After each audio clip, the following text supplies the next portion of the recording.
High বন্ধুরা, কেমন আছেন? আশা করি ভালো আছেন। একটা একটা বাড়িতে নিয়ে আসছি। বাঙ্গা বাড়ি বলতে এটা ময়দানে হয়ে গেছে। তো ওই কিছু মানুষ আছে, এত কষ্ট করি বিদেশে আসি, অনেক পরিশ্রম করি, টাকা ইনকাম করে।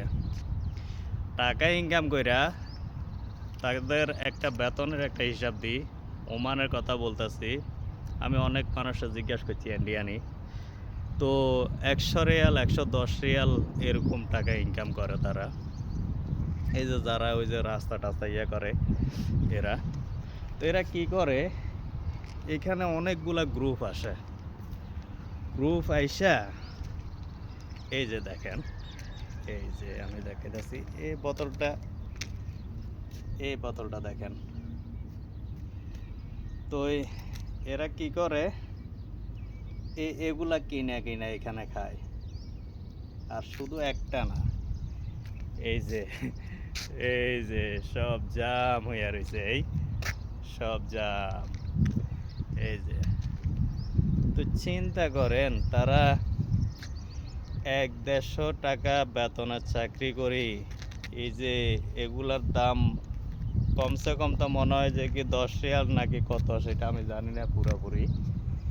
এরকম তো হবে নাকি?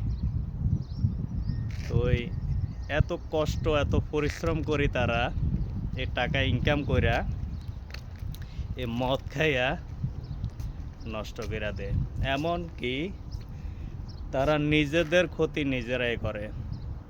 আমাদের ওইখানে একটা লোকের ভিসা উঠতেছে না, সে মেডিকেলে ফেল, যতবারে যায় ফেল।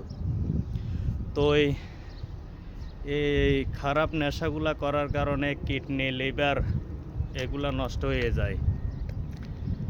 তো আমার বন্ধুরা, অনেক বন্ধু আছেন আমাদের, সবাইকে অনুরোধ করে বলি, এর কোনো নেশা জাতীয় জিনিস পান করবেন না। অর্থ লস, সম্মান লস, মান ইজ্জত সব কিছু শেষ। ফ্যামিলিও আপনার ভালোভাবে দেখবে না। তো নিজের ক্ষতিও নিজে করবেন না, অসুস্থতায় ভুগবেন। কারণ শক্তি যতদিন আছে ততদিন আপনি নেশা করতেছেন, খাইতেছেন, কিন্তু শক্তি শেষে যাব ধীরে ধীরে, আপনার কেউ দেখতে পারবে না। তো সাবধানে থাকবেন, সবাই ভালোভাবে থাকেন, সুস্থ থাকুন, দোয়া করি।